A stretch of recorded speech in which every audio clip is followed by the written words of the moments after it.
Salam alaikum, bonjour. Je vais vous parler d'un des noms d'Allah qui est la lumière. Nour, c'est un de ses noms. Et on doit aller vers la lumière, on doit aller vers Dieu. Dieu est lumière sur lumière, il le dit dans le Coran. Nour ala nour. Il donne comme exemple, pour qu'on puisse comprendre, comme métaphore, il a donné un exemple comme une sorte de lampe qui éclaire. Donc Allah, il est lumière, cette lumière nous parvient. Et plus on va vers lui, plus on reçoit de cette lumière. Quand on fait des pas vers Allah, Allah s'approche encore beaucoup plus de nous. Maintenant, dans quel sens l'approche est faite, c'est justement la conversation de cette vidéo. Un des hadiths qui dit que les gens qui vont être, certains gens vont aller pendant toute leur vie, pendant un bon moment de leur vie, ils vont aller du côté du bien. Donc ils vont aller vers la lumière, ils vont aller vers Allah. Pour un certain moment, arriver à, on va dire, presque au port du paradis, dans le sens, c'est-à-dire qu'ils ont fait ce qu'il fallait faire de bien, ils rebroussent chemin pour aller vers le chemin de l'enfer, pour arriver, pour y rentrer, dans le sens, c'est-à-dire qu'ils ont perdu. Il y a d'autres gens, pendant leur vie, ils vont faire du mal, ils vont pas être bien, et un jour, eux, ils vont être à la porte de l'enfer, et puis un jour, ils vont dire, on fait demi-tour, ils regrettent, ils comprennent qu'ils ont eu tort, et puis ils font marche arrière, ils cherchent le pardon, ils vont prendre la direction du paradis, de la lumière, vers Allah, arriver, et puis ils vont rentrer. Ça veut dire qu'ils seront parmi les gagnants dans l'autre monde. En conclusion, la finalité, c'est ce qui compte. Iblis est bien arrivé au paradis, et puis il est ressorti. Donc la finalité pour nous, c'est d'aller au paradis. Mais par contre, on a une promesse. On a un test, pas deux. C'est-à-dire qu'une fois qu'on est au paradis, on ne ressort plus. Ça y est, c'est bon. Donc en conclusion, on a ce test, il faut le réussir, aller vers Allah. Maintenant, que représente ce déplacement? Aller vers Allah. Allah, il dit quand faites la prière, quand on fait les prières, les 5 prières obligatoires, il dit approchez vers moi. Donc quand on fait les prières, on s'approche d'Allah. Et il y a des bienfaits dans la prière.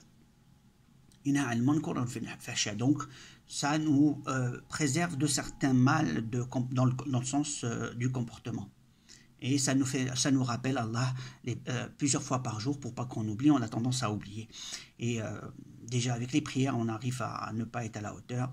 Alors c'est comme si quelqu'un il accepte qu'on lui fasse les tableaux pendant personne n'écrit. Donc en fin de compte, à chaque fois, il faut repartir vers Allah pour que justement il nous régénère, qu'il nous donne de sa lumière. Sans cette lumière, on ne voit plus, on n'est pas éclairé, on est dans les ténèbres. Maintenant, il faut savoir que, comme on dit, le manque de lumière, on va vers les ténèbres. Donc, s'il n'y a pas de lumière, eh bien, on est dans les ténèbres. Donc, il y a des degrés de ténèbres, il y a des degrés de lumière. Ces degrés de lumière, plus on approche vers Allah, plus on reçoit en quantité, et en qualité, c'est normal, après on ressent mieux les choses, on comprend mieux et on analyse mieux les choses. Quel est ce déplacement? Est-ce qu'il est physique? Est-ce qu'il est mental? Puisque Allah dit, et il y a des hadiths qui disent quand tu fais un pas vers Allah, il s'approche de toi. Donc il y a le côté, on va dire pas physique, mais spirituel, dans le sens où l'âme, c'est plutôt physique, puisque l'âme, c'est une entité. Une partie de nous pourrait se déplacer à une certaine distance. Certains,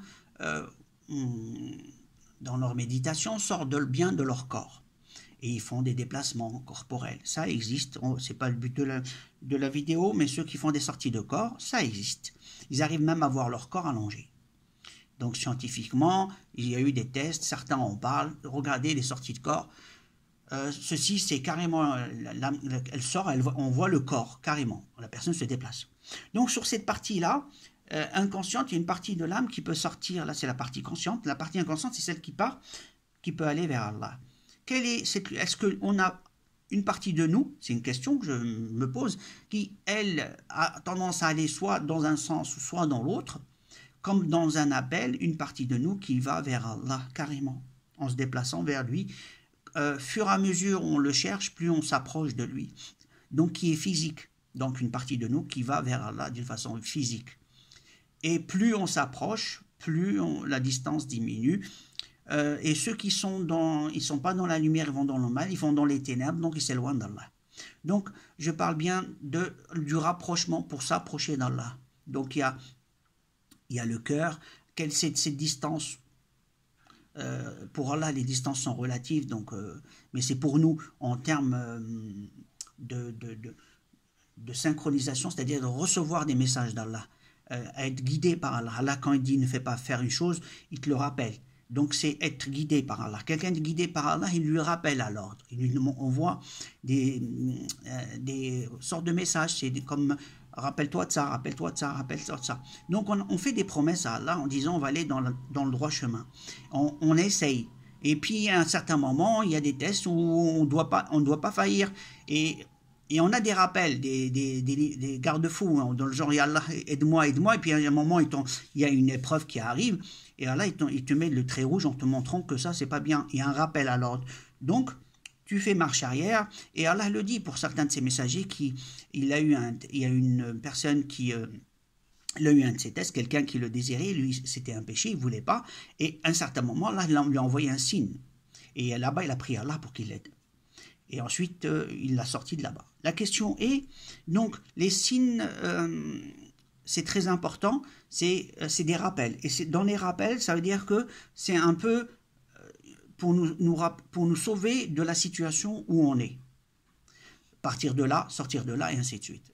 C'est très important. Donc, c'est une redirection dans le droit chemin, de la vie courante. Alors, car notre vie, elle est là, elle n'est pas au paradis actuellement. Allah parle dans le Coran de certaines personnes qui leur a donné des cadeaux. Al-Khadr, entre autres, Dhul-Qarnayn. Il y a d'autres, un qui avait la science du livre, qui est parti ramener le trône à Salomon. Donc, il a fait un déplacement d'un objet d'une grande distance, un clin d'œil. Donc tous ces gens qui ont eu des faveurs, c'est des gens qu'Allah leur a accordé des faveurs. Et ce n'est pas pour une période de temps bien déterminée, c'est n'importe quel temps. Donc pourquoi les gens de maintenant, on pense que on ne peut pas arriver à avoir des faveurs, des cadeaux de la part d'Allah. Donc il n'y a pas un temps donné, c'est comme si on disait, c'est juste réservé aux autres. Et ça ne peut pas être réservé pour nous. C'est juste quelle est la relation qu'on a, nous, envers Allah, et comment ce qu'on souhaite qu'Allah nous donne, de ses bienfaits. Après, il donne à qui il veut ce qu'il veut. Mais il ne faut pas dire que ce n'est pas possible.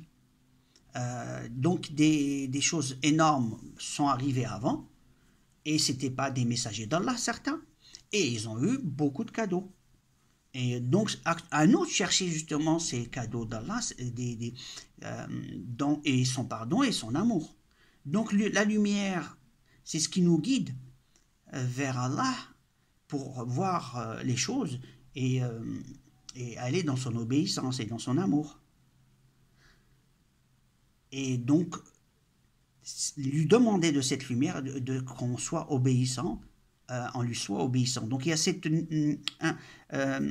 cette envie. On commence par l'envie de ce que tu souhaites. Donc tu le demandes à Allah. Et comme ça, il t'emmène dans cette direction. Dhul-Qarnayn, il lui a donné plein de chemins, et chaque chemin lui ramenait des directions différentes. Donc il avait cette possibilité, Dhul-Qarnayn. Et Allah, à chaque fois, lui donnait, comme le petit poussé, des indications pour aller dans des objectifs différents. Donc, à nous de savoir quelle direction qu'on veut avoir, et on prie Allah. Il fut un temps, j'ai prié Allah pour qu'il me donne une science. Il m'a donné, il m'en donne. Je montre un échantillon, il faut bien le savoir. Et actuellement, à vous de faire pareil, demandez à Allah des objectifs pour nous sauver, pour vous sauver, que vous ayez de la lumière, que vous soyez parmi les rapprochés d'Allah, et que les tests difficiles, qui nous les rendent faciles et qui nous pardonnent nos péchés, et qu'on soit parmi les gagnants. L'objectif est d'être parmi les gagnants, le reste, ça ne sert à rien. Plus important, c'est d'être parmi les gagnants. Une fois qu'on est dans l'autre monde et qu'on ne souffre pas de l'autre côté. Un de mes rêves, c'est d'aller vers Allah, j'ai aucune souffrance. J'arrive à être en paix. Donc c'est des objectifs bien déterminés. Il faut les demander à Allah maintenant et lui demander que ça soit qu'il nous la rende facile. Allah a dit que pour certains, il va leur donner des tests faciles. Par contre, pour ma vidéo, il y a du vent, c'est la tempête. Désolé pour la qualité du son. J'espère. Et je vous dis à la prochaine vidéo. Alaykoum salam.